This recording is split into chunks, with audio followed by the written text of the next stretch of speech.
Au Venezuela, des dragons multicéphales chargeant de gaz lacrymogène le ciel de Caracas, des foules compactes repoussées par les coups de queue de la bête et des miliciens portant leurs boucliers comme ils portent le sens de l'honneur. Officiellement, la répression a fait 25 morts et 192 blessés, d'après le procureur général qui est un proche de Nicolás Maduro. Le président sortant assure avoir été réélu le 28 juillet dernier sans pouvoir en apporter la preuve. Il s'est lancé dans une bataille contre ce qu'il désigne, lui, comme des hordes fascistes, tous ceux qui ont voté contre lui, pour l'opposition par ailleurs ultralibérale et soutenue par les États-Unis, ce qui ne manque pas de donner du grain à moudre au président chaviste. En tout cas, en Amérique latine, plusieurs États, y compris de gauche, appellent aujourd'hui Nicolás Maduro à négocier avec l'opposition. Bonjour Yoletti Bracho. Bonjour. Merci beaucoup d'être avec nous. Vous êtes maîtresse de conférences en sciences politiques à l'Université d'Avignon et nous sommes en studio avec Benjamin Delille. Bonjour. Bonjour. Et bienvenue. Vous êtes journaliste à Libération, ancien correspondant de Radio France au Venezuela. D'abord pour faire un point, pour poser un petit peu les bases de la discussion, faire un point sur le comptage des voix. Il ne s'est rien passé depuis le 28 juillet. Il manque toujours 20% des voix. Benjamin Delille, en valeur absolue aussi, on sait combien ça fait de bulletins. Alors, je crois que ça fait environ 2 millions de bulletins pour l'instant. Il y a eu des étapes, notamment de la part du pouvoir chaviste qui a essayé de mener le contentieux au niveau du tribunal suprême de justice, donc l'équivalent de la Cour suprême. Pour l'instant, on ne sait pas ce qui va en ressortir. On se doute que ça risque d'être plutôt à l'avantage de Nicolás Maduro parce que ce tribunal suprême de justice lui est quasiment totalement acquis. Il s'est donné 15 jours renouvelables ce week-end pour trancher ce qu'il appelle un litige électoral. Donc on en saura plus peut-être d'ici 15 jours ou un mois, mais on doute que ça puisse vraiment sortir ce pays de la crise. Plus de 2 millions de bulletins manquants, c'est près du triple de ce qui manque à l'opposition pour dépasser les scores de Nicolás Maduro, puisque les résultats sont à 700 000 voix près. Est-ce que Yoletti Bracho, le président sortant Nicolás Maduro, a donné de plus amples détails sur ce piratage informatique qui, d'après lui, empêcherait la vérification de tous les bulletins ? Il y a plusieurs institutions vénézuéliennes qui se sont, ou acteurs en fait de gouvernement vénézuélien, qui se sont prononcés par rapport au piratage. D'ailleurs, désormais on parle de deux piratages. Un qui aurait été celui qui, selon le gouvernement, aurait touché la transmission des résultats en fait bureau par bureau entre donc les bureaux de vote et le Conseil national électoral, donc le jour même de l'élection. Et un deuxième piratage qui serait celui qui toucherait désormais du coup, le site internet du Conseil national électoral et du coup qui empêcherait désormais de rendre public les résultats bureau par bureau. Une théorie qui a été énoncée à un moment, c'est un piratage coordonné donc par les opposants depuis la Macédoine du Nord, chose qui évidemment a été démentie à droite et à gauche par différentes institutions. Mais qu'est-ce qui donne aux candidats de l'opposition, Edmundo González, et à la chef de file de la coalition de partis d'opposition, Maria Corina Machado, ils disent avoir des preuves de leur victoire, de pouvoir fournir des documents. Ce serait quoi alors s'il y a eu 2 attaques informatiques, 2 piratages? Comment eux peuvent-ils avoir la preuve de leur victoire? Les bureaux de vote au Venezuela sont constitués de machines de vote électroniques, mais ces machines-là, elles sortent ce que j'appellerais un récépissé de vote à chaque votant. Donc chaque personne qui vote sort ce récépissé, le met dans une urne. Donc en fait, de fait, il y a ces urnes qui existent en fait et qui sont actuellement en principe entre les mains de ce qu'on appelle le plan República au Venezuela. Mais après, à la fin depuis général d'un bureau de vote, chaque machine sort du coup ces fameux procès-verbaux, c'est-à-dire en fait un décomptage général des votes de la machine. Et ces procès-verbaux sont censés être dans les mains non pas seulement du coup de personnel qui a travaillé dans le bureau de vote, mais aussi des représentants des partis politiques qui veillent sur les élections dans chaque bureau de vote.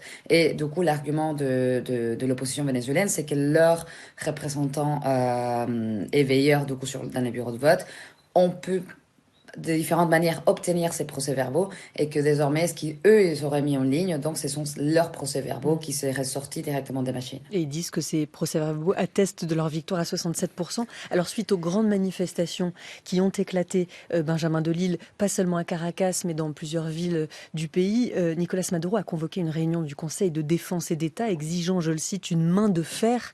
Les 25 manifestants tués, selon le procureur général du Venezuela, est-ce qu'on sait dans quelles conditions ils l'ont été? Et que faire de ce chiffre par ailleurs? Alors, je crois que c'est 25, dont 2 militaires qui ont été tués supposément par les manifestants. C'est un chiffre qui rejoint étonnamment le chiffre des organisations de défense des droits humains au Venezuela, qui estime à 24, je crois, le nombre de manifestants tués. C'est assez compliqué d'avoir des informations là-dessus parce que le procureur général, Tarek William Saab, vous le disiez tout à l'heure, qui est très proche de Maduro, dit qu'il s'agit de personnes qui ont été tuées par des délinquants d'extrême droite. Enfin, c'est le discours officiel. Ce qui remonte des organisations de défense des droits humains, c'est plutôt que c'est des gens qui ont été tués soit dans le courant des manifestants, soit par la police, ou par des colectivos, qui sont des milices civiles armées proches du gouvernement, qui quadrillent généralement les villes à moto pour le compte de Nicolas Maduro. Vous étiez dans les manifestations, vous racontez, Benjamin Delille, dans les articles signés dans Libération, ces collectivos, ces milices armées fidèles au gouvernement chaviste, vous parlez de blindés, vous parlez des personnes arrêtées comme de gamins, même dans l'immense quartier très populaire et pendant longtemps très chaviste de Petare, à l'est de Caracas, on entend les manifestations là à Caracas, même à Petare, il y a eu ces manifestations et cette répression? Oui, alors en fait, ce qui s'est passé à Petare, comme dans la plupart des quartiers populaires de Caracas, c'est qu'il y a eu vraiment une descente.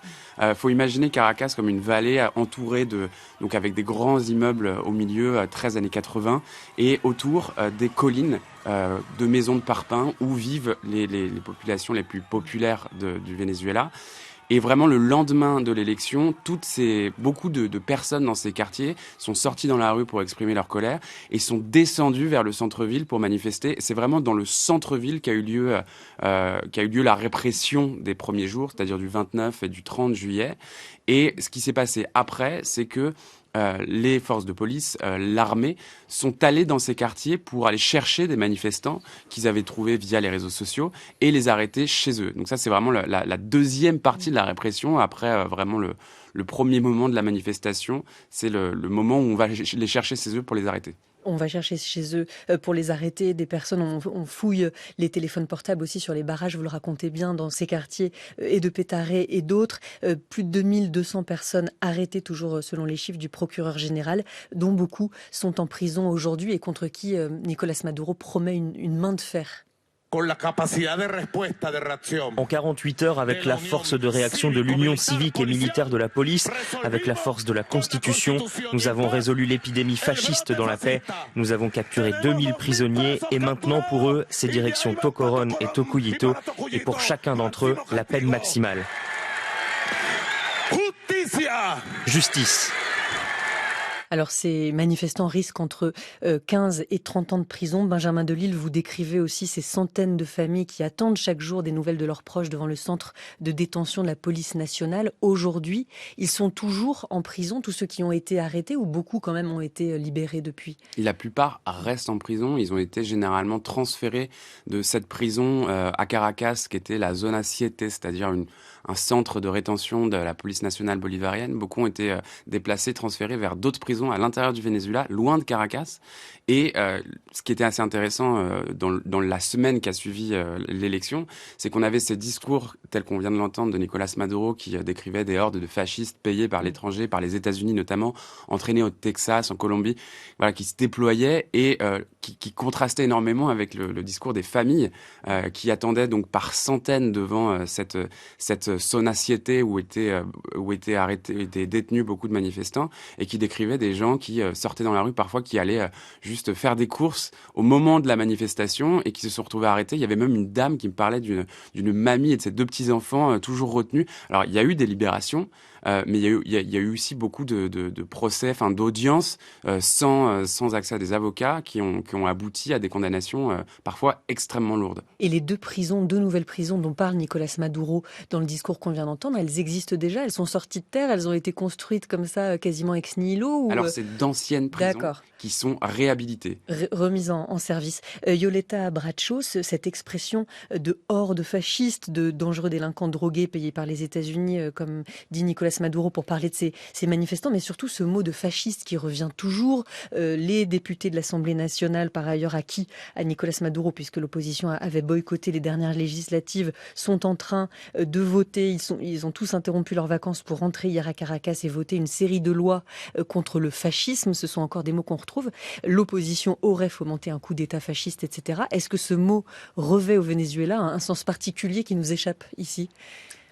Je pense qu'il est surtout instrumentalisé. En fait, si vous voulez, le fascisme pour le gouvernement Maduro, c'est le contraire à l'impérialisme que, soi-disant, ce gouvernement représenterait. À ce moment-là, du coup, tout allié de l'impérialisme états-unien deviendrait donc un fasciste. Après, c'est sûr que c'est un usage qui est particulier.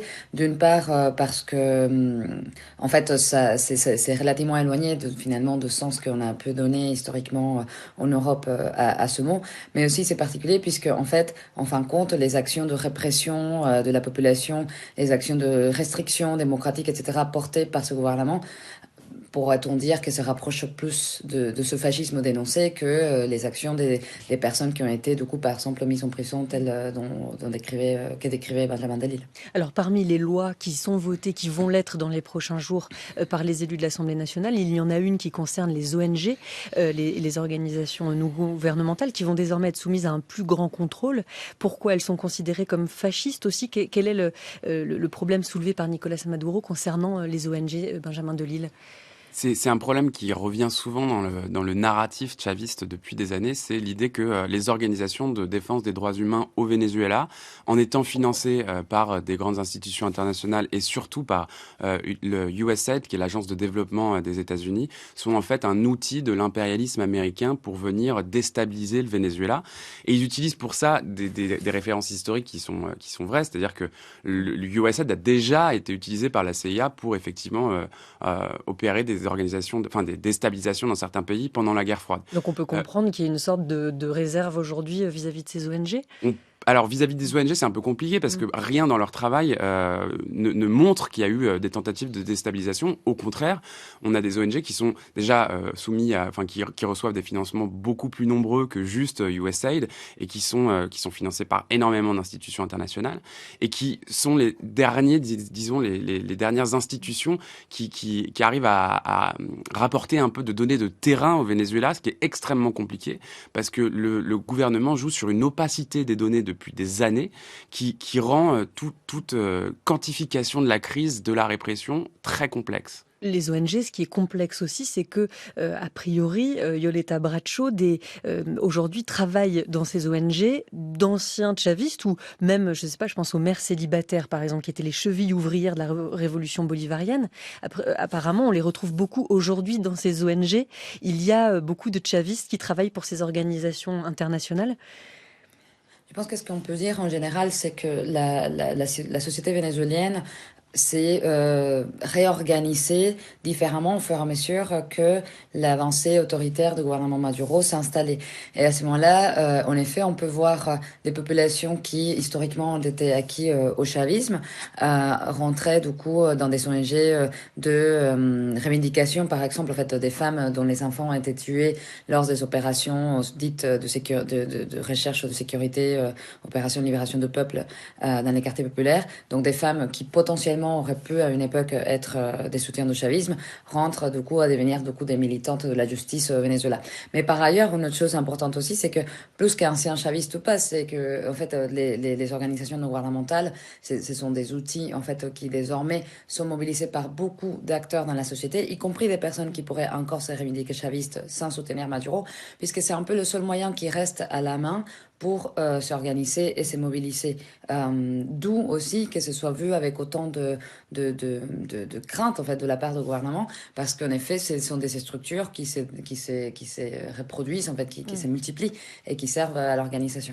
Alors il est aussi question dans cette série de lois de mieux encadrer les réseaux sociaux. Il existe par exemple déjà au Venezuela une loi qui punit jusqu'à 20 ans de prison les crimes de haine, et il est question d'intégrer les réseaux sociaux dans cette loi et Nicolas Maduro a par ailleurs suspendu Twitter pendant quelques jours en accusant Elon Musk d'inciter à la haine. Peut-être que sur ce point précis, on ne peut pas lui donner tort. C'est pourtant sur X, Benjamin Delille, que Nicolas Maduro a publié la semaine dernière le contenu d'un accord jusque-là tenu secret, passé avec les États-Unis lors d'une rencontre au Qatar et qui prévoit que Washington lève les sanctions en échange d'élections libres et transparentes. Peut-être un tout petit mot pour comprendre pourquoi il a rendu cet accord public au risque de faire tomber des nues tous ceux qui ont voté pour lui au nom de l'anti-impérialisme américain.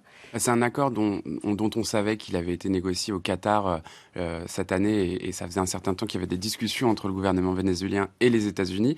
La publication de cet accord, elle est un peu étonnante de la part de Nicolas Maduro qui essaye de jouer une forme de transparence. Mais on lit dans l'accord d'ailleurs que la levée des sanctions dépendait d'un certain nombre de critères, de garanties, notamment le fait de laisser les candidats de l'opposition se présenter, ce qui n'a pas été vraiment le cas puisqu'il a interdit à Maria Corina Machado de participer à l'élection. Donc en le faisant, il a aussi montré qu'il n'avait pas respecté les règles du jeu. Donc voilà, c'est une manière de dire je discute, je suis ouvert. Le problème, ça n'est pas moi, c'est les opérations de déstabilisation des États-Unis qui utilisent l'opposition pour semer le chaos au Venezuela. Ce qui est vraiment l'argument, un peu son dernier argument pour tenter de justifier sa réélection, qui est jugée frauduleuse par beaucoup de personnes, notamment les missions électorales de l'ONU et du Centre Carter qui étaient là pendant le scrutin du 28 juillet. Et qui ont rendu l'ONU un rapport justement cette nuit. Alors, sur cette figure de Maria Corina Machado, qui en effet a été empêchée de se présenter aux élections, mais qui par ailleurs est une figure dont on peut parler très longuement, qui ressemble plutôt à celle de Javier Milei en Argentine, ultra-libérale, et plein d'autres questions qui se posent. Est-ce que les Vénézuéliens ont plutôt voté pour l'opposition ou contre Maduro? On en parlera tout à l'heure avec vous, Benjamin Delille et Yoleti Bracho. 7h, 9h, les matins d'été. Julie Gacon. Nous sommes toujours avec nos invités. Yoleti Bracho, maîtresse de conférences en sciences politiques à l'Université d'Avignon. Benjamin Delille, journaliste à Libération, ancien correspondant de Radio France au Venezuela, qui nous racontait tout à l'heure la répression vue et vécue dans les rues de Caracas depuis l'annonce des résultats de la présidentielle du 28 juillet. Une victoire revendiquée par Nicolas Maduro, qui n'est pas en mesure d'en fournir la preuve, puisque 20% des bulletins manquent. Aucun procès verbal n'a été fourni. Alors sur cette question-là en particulier, Benjamin Delille, est-ce que Nicolas Maduro a perdu des alliés en cours de route ou qu'il considérait jusque-là comme tels, d'abord parmi les voisins latino-américains? Est-ce que certains se sont saisis de cette succession d'événements pour dire là, en fait, il va falloir sortir un procès verbal ou trouver une solution? Oui, on voyait déjà une petite inflexion avant l'élection, notamment quand Nicolas Maduro menaçait le pays d'un bain de sang si jamais l'opposition gagnait. On a vu que Lula, le président brésilien, s'était dit horrifié de ce genre de propos, alors qu'un an auparavant, il tentait de réinclure Maduro dans le concert des nations en l'invitant à Brasilia pour une grande conférence internationale. Là, on voit qu'il y a clairement un changement de position et que ces pays de gauche qui autrefois gouvernaient aujourd'hui par la gauche et ces dirigeants qui autrefois soutenaient le gouvernement chaviste de Nicolas Maduro sont dans une position qui est beaucoup plus prudente aujourd'hui. Ils appellent à la publication des procès-verbaux. Ils appellent aussi à plus de transparence dans le système électoral vénézuélien. Et force est de constater que pour l'instant, ils ne sont pas très écoutés par Nicolas Maduro. Il y a même eu des passes d'armes où Nicolas Maduro les a accusés d'ingérence, etc. Donc, ce qui est intéressant d'observer aujourd'hui, c'est qu'ils sont dans une posture qui est assez différente de celle des États-Unis, qui a pris plutôt fait et corps pour l'opposition, et ils essayent de mettre en place des conditions de négociation, d'amener l'opposant Edmundo González, le candidat de l'opposition, qui n'est pas vraiment le chef de file de l'opposition, mais on en parlera peut-être après, à s'asseoir à une table avec Nicolas Maduro pour essayer de négocier. Pour l'instant, on ne voit pas vraiment où ça mène. On n'arrive pas vraiment à comprendre en fait quel écho ils ont au sein du chavisme pour se faire entendre. Et même quand ils ne sont pas au pouvoir, les dirigeants ou les leaders de la gauche latino-américaine aujourd'hui demandent à Nicolas Maduro de calmer le jeu, d'éventuellement se mettre à la table des négociations avec l'opposition. Par exemple, Cristina Kirchner en Argentine, qui est désormais présidée par l'ultralibéral Javier Milei. Mais Cristina Kirchner, depuis son rôle maintenant d'opposante, dit à Maduro il faut parler, il faut calmer le jeu. Yoleti Bracho, vous, dans toutes les déclarations qui ont été faites au fur et à mesure après le 28 juillet dans tous les pays du continent sud-américain, lesquelles vous ont paru intéressantes, lesquelles empêchent aujourd'hui Nicolas Maduro de dire que tous ceux qui sont contre lui aujourd'hui sont manipulés par les États-Unis? Je pense particulièrement tout le travail qui a été fait par le Brésil, la Colombie et le Mexique principalement. C'est-à-dire que en fait d'autres pays gouvernés à gauche se sont prononcés. Le Chili, ça a été le cas par exemple, mais du coup les positions très claires en fait du président Boric ont été critiquées directement par le gouvernement Maduro, alors que en effet donc Petro en Colombie, AMLO au Mexique et Cristina Kirchner pardon. Oui, tout va bien. Oui, Il y a quelqu'un qui frappe à votre porte. Ça va, exact. ouais, bon, ça va, vous êtes Je suis désolée. en France. Oui, je vous en prie.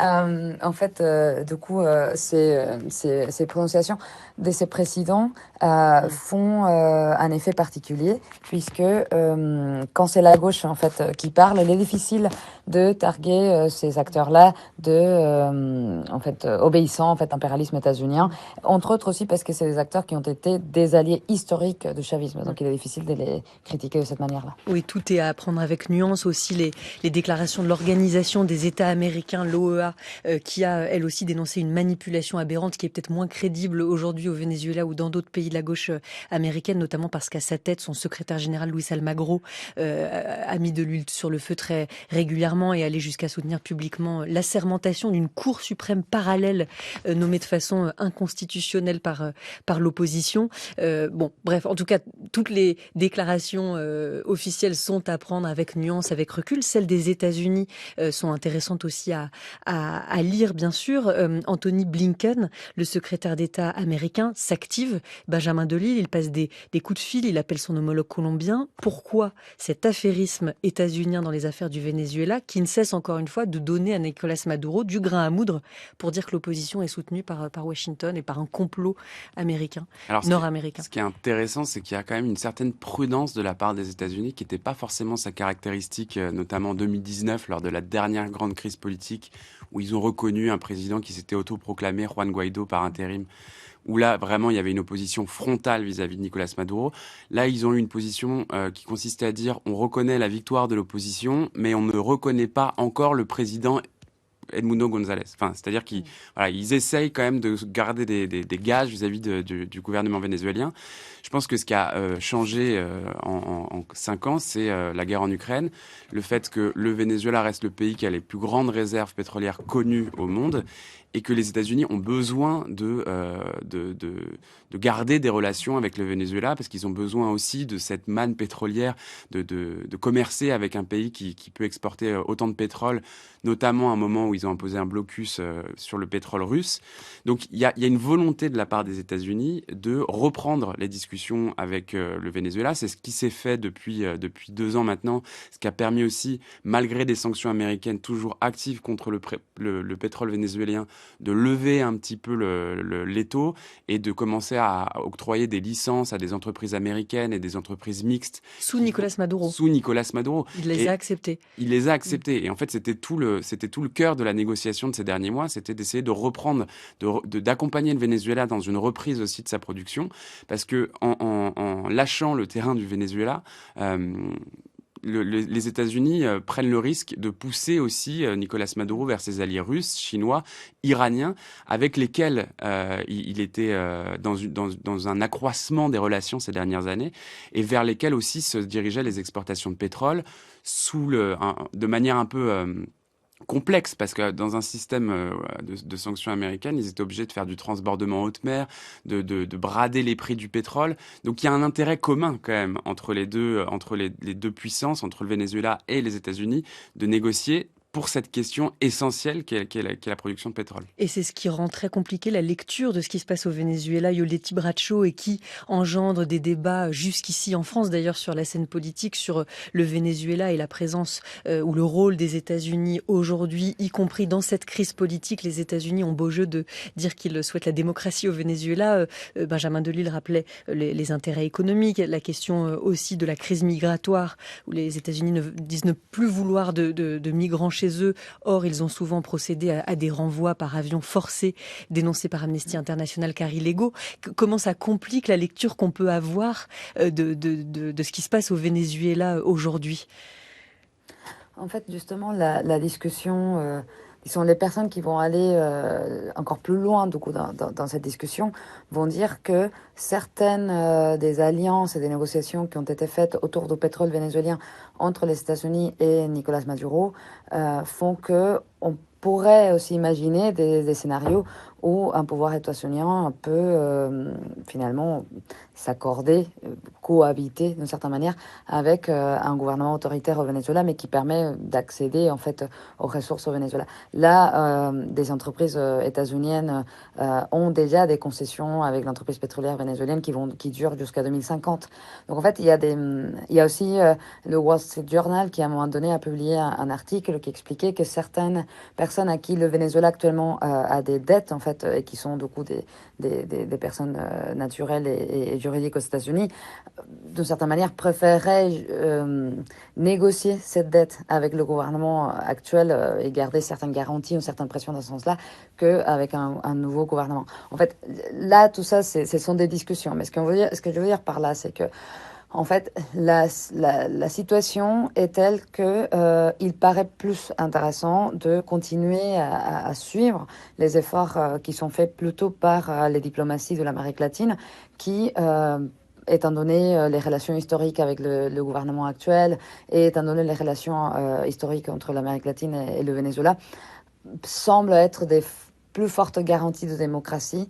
Les États-Unis sont évidemment un acteur important, mais à l'échelle de la région, les diplomaties latino-américaines semblent avoir un rôle assez intéressant en tout cas. Donc vous nous rappeliez Mexique, notamment Brésil et autres. Est-ce que dans le propre camp de Nicolás Maduro, donc en interne, dans le camp chaviste, certains voudraient le voir négocier, Benjamin Delille? Est-ce que certains disent à Nicolás Maduro qu'il faut y aller? C'est probable. Le problème du camp chaviste, c'est qu'il est assez opaque, assez fermé. Il faut pas l'imaginer comme une entité unique.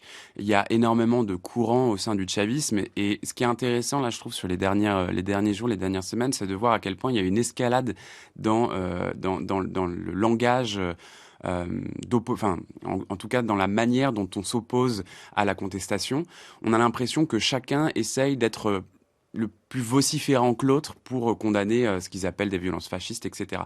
Et je pense que ça témoigne aussi d'une certaine fébrilité qui est très difficile à quantifier. Et je pense que Nicolás Maduro, pendant très longtemps, ce qui l'inquiétait le plus, c'était pas vraiment que l'opposition le renverse, parce qu'il arrivait à la tenir à l'écart, mais c'était peut-être une révolution de palais. Parce qu'il y a plusieurs mouvances au sein du chavisme, qui n'étaient pas toutes d'accord d'ailleurs pour le voir remplacer Chavez à l'époque de sa mort en 2013. Et il y a des figures qui sont plus modérées, qui sont censées être plus modérées, notamment le président de l'Assemblée nationale, Jorge Rodríguez, qui est celui qui négocie avec les États-Unis, et d'autres qui sont beaucoup plus radicales, Diosdado Cabello, qui était celui qui se rêvait comme le nouveau Chavez, qui est sur une ligne très dure. Pour l'instant, on a l'impression qu'ils ont, en tout cas en commun depuis le 28 juillet, d'avoir cette ligne dure, d'avoir cette ligne de fermeté vis-à-vis de tous ceux qui s'opposent à eux, qu'ils soient manifestants, opposants ou même diplomates considérés comme alliés autrefois. Yoleti Bracho, et parmi les électeurs cette fois-ci, les électeurs historiques, disons ceux qui depuis très longtemps votent pour le camp chaviste et dont vous avez commencé à nous dire tout à l'heure avant le journal de 8 heures qu'il y avait aussi des divisions en son sein. Alors il est très difficile d'avoir une cartographie du vote puisqu'on n'a pas tous les résultats de l'élection présidentielle, mais est-ce qu'on sait aujourd'hui où, par exemple, ou dans quel bastion historique du chavisme, Nicolás Maduro a perdu et des voix et des soutiens? En fait, une des choses qui semble le plus claire, selon les données qui sortent du terrain au Venezuela, c'est que dans les quartiers populaires urbains, du coup de Caracas notamment, il y a plusieurs quartiers. Donc, on parlait tout à l'heure de Petare, mais on pourrait aussi nommer Katia, on pourrait nommer aussi le 23 de enero. Il y a plusieurs quartiers historiquement gagnés au chavisme qui, à cette occasion-là, auraient voté contre le chavisme au gouvernement.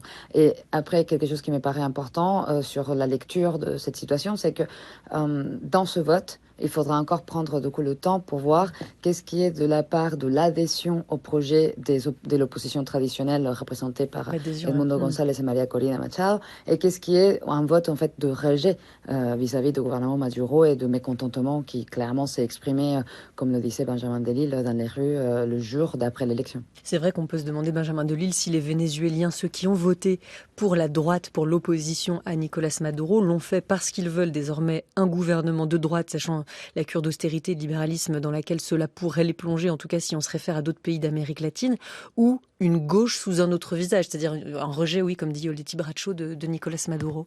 Et c'est toujours un peu problématique de parler de l'opposition comme une entité de droite, puisque c'est une opposition qui est extrêmement large. Ce qui est très clair, c'est qu'elle s'est droitisée face au gouvernement chaviste, face à Nicolás Maduro, et María Corina Machado en est l'exemple même. Vous le disiez tout à l'heure, ces références sont plutôt du côté de Milei, Javier Milei en Argentine.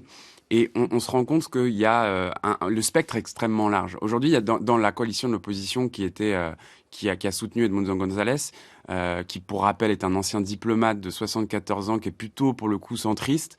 Il y avait aussi des communistes, le Parti communiste vénézuélien dont les dirigeants ont été exclus par la Cour suprême, puis remplacés par d'autres plus fidèles à Nicolás Maduro, se sont trouvés dans cette coalition qui est extrêmement large, qui n'a pas véritablement de colonne vertébrale idéologique. Et ce qui est intéressant, c'est effectivement, on voit qu'il y a toute une partie, notamment dans ces quartiers populaires, de gens qui ont une certaine admiration pour María Corina Machado, plutôt pour son courage de s'opposer, mais pas vraiment pour ses idées. Pas pour son programme ultralibéral. Enfin, je ne sais pas ce qu'il en reste de ce programme, parce qu'elle voulait qu'elle ne présente plus vraiment. D'accord. Qu'elle ne présente plus vraiment. C'est-à-dire qu'auparavant, elle était sur une ligne extrêmement dure. Il faut mettre toute la cúpula, comme ils disent au Venezuela, c'est-à-dire tous les hauts dirigeants de chavistes en prison. Il faut que les États-Unis, elle l'a pas dit clairement, mais elle a laissé entendre qu'il fallait que les États-Unis interviennent militairement au Venezuela. Et elle a un programme où l'idée, c'est de tout privatiser, notamment l'industrie pétrolière, pour permettre aux investissements de revenir. C'est encore le cas parce que Fabrice Andréani, il n'y a pas longtemps dans l'émission, nous disait qu'il y avait un consensus transpartisan sur la nécessité aujourd'hui de maintenir des entreprises publiques et notamment sur les hydrocarbures. Alors, pour le coup, elle veut cette privatisation. Et moi, j'ai eu l'occasion de lui poser la question quand j'étais à Caracas. Ce qui est intéressant, c'est que la question est évacuée tout de suite. Et on le voit dans ses discours, elle n'arrête pas de répéter on a nos différences au sein de l'opposition. Et ça, je pense que c'est le point principal de crispation au sein de l'opposition. C'est que va-t-on faire du pétrole si jamais un jour on arrive au pouvoir ? Ce que je constate, moi, ce que j'ai constaté pendant ces 2 semaines, c'est qu'il y a quand même ce discours très libéral, ultra-libéral, très droitier. Il a imprimé sa marque dans une certaine catégorie d'électeurs vénézuéliens qui se disent admiratifs de ce que fait Milei en Argentine, qui se disent admiratifs de ce que fait Nayib Bukele au Salvador, qui a construit des prisons gigantesques, a arrêté tous les malandros, les délinquants pour lutter contre la criminalité, au mépris des droits humains. Ça, c'est des références où nous, en tant que Français, on va être choqués par ce genre de références qui nous paraissent complètement extrémistes et qui, en fait, eux, vont l'expliquer par la dureté de la dérive autoritaire vénézuélienne depuis des années. Mais voilà, c'est quelque chose qui est très difficile à quantifier. C'est-à-dire combien de personnes adhèrent à ce projet idéologique-là, combien d'autres sont dans un vote de rejet. Généralement, quand on va dans les quartiers populaires, on se rend compte qu'il y a quand même une inquiétude sur ce que sera un gouvernement d'opposition s'il est très, très, très à droite. Yoletti Bracho, est-ce que vous qui travaillez en tant que chercheuse depuis longtemps sur le Venezuela, et si je ne dis pas de bêtises, qui en est originaire, est-ce que vous êtes surprise par cette droitisation au fur et à mesure de la société vénézuélienne? Est-ce que c'était imaginable il y a encore quelques années, une société qui, malgré les dérives de Nicolás Maduro, était attachée à une justice sociale, à un réel partage des ressources? Justement, en fait, moi, de mon côté, j'aurais du coup un peu envie de discuter cette idée d'une droitisation de la société, dans le sens où, en fait, au Venezuela existe de manière durable une certaine valorisation du public, de l'école publique, des services publics. En fait, une chose qu'on entend aujourd'hui beaucoup, justement parce qu'on est dans des situations de faillite et compagnie, des hôpitaux, des écoles, etc., c'est plutôt de dire « Ah, mais qu'est-ce que les services publics, quand ils marchaient, ils nous manquent, en fait. » Donc, en fait, j'ai l'impression, en fait, que cette idée d'une certaine justice sociale, en fait, d'un certain état protecteur est toujours assez valorisée. Donc, il me semble que justement cette discussion sur quel est le bord politique qui aujourd'hui a la majorité au Venezuela, c'est difficile à répondre. Par contre, ce qui est clair et me semble assez visible à partir de 28 et 29 juillet, c'est que le Venezuela est en train de réclamer de la démocratie et du respect des droits humains, et donc dans ce sens-là est en train de rejeter l'autoritarisme de gouvernement Maduro, et la suite de son avenir politique va se décider un jour, mais avant tout et aujourd'hui, la discussion c'est comment récupérer en démocratie, comment récupérer un respect des droits humains et d'une vie en commun, en fait. Benjamin Delille. Ouais, je voulais ajouter justement sur aussi cette question du positionnement politique. Il y a beaucoup de manifestants qui disaient, mais en fait, le gouvernement de droite, c'est le gouvernement de Nicolas Maduro, qui est devenu néolibéral sur ces dernières années pour pouvoir justement faire face à la crise, qui a fait sauter le taux de change, qui a permis qui a fait sauter le plafonnement des prix qui avait été imposé sous Chavez, qui a permis la dollarisation du pays parce qu'en fait, il n'y avait pas d'autre choix. Et ce qui est intéressant, c'est de voir le contraste entre le discours du gouvernement de Nicolas Maduro, qui se veut socialiste, qui est clairement anti-impérialiste, mais qui se veut socialiste et justement un représentant du peuple, et la manière dont ces politiques sont menées, qui ne sont plus du tout des politiques de service public, qui sont plus du tout des politiques de gauche. Et ça c'est quelque chose qui revenait assez souvent quand justement on interroge les manifestants sur qu'est-ce que vous dites de cette critique qui vous est faite d'être de droite fasciste. C'est-à-dire, mais qui aujourd'hui impose une politique néolibérale au Venezuela? Qui a laissé les services publics se détruire? C'est le gouvernement de Nicolas Maduro. Et ça, c'est très important pour, je pense, comprendre, pas tomber dans cette espèce de manichéisme qui est d'un côté l'extrême droite de Maria Corina Machado, entre guillemets, et de l'autre le gouvernement de gauche assiégé par les États-Unis. Et qui, lui, remet toujours la faute sur les sanctions, dont on peut, entre parenthèses, rappeler quand même qu'elles ont abîmé l'économie du Venezuela. De toute façon, tout ça est toujours inextricablement lié à la fois la mauvaise gestion et ces sanctions qui pèsent depuis très longtemps sur le Venezuela. Les États dont vous disiez tout à l'heure, Yoleti Bracho, en Amérique latine, qu'ils sont plus légitimes aujourd'hui pour peser sur Nicolas Maduro, que ce soit le Mexique, le Brésil, la Colombie, est-ce qu'ils exercent aussi une pression sur l'opposition pour la forcer à trouver elle aussi des compromis, ou la communication, la discussion ne se fait qu'avec Nicolas Maduro? Non, elle se fait aussi tout à fait avec les représentants de l'opposition, et notamment, du coup, avec, disons, la leader assez évidente aujourd'hui, qui est Maria Corina Machado.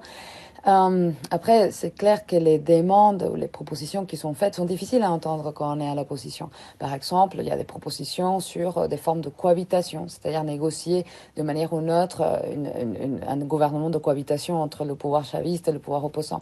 Ou commence à se discuter l'idée de refaire l'élection avec un meilleur accompagnement de la communauté internationale, etc.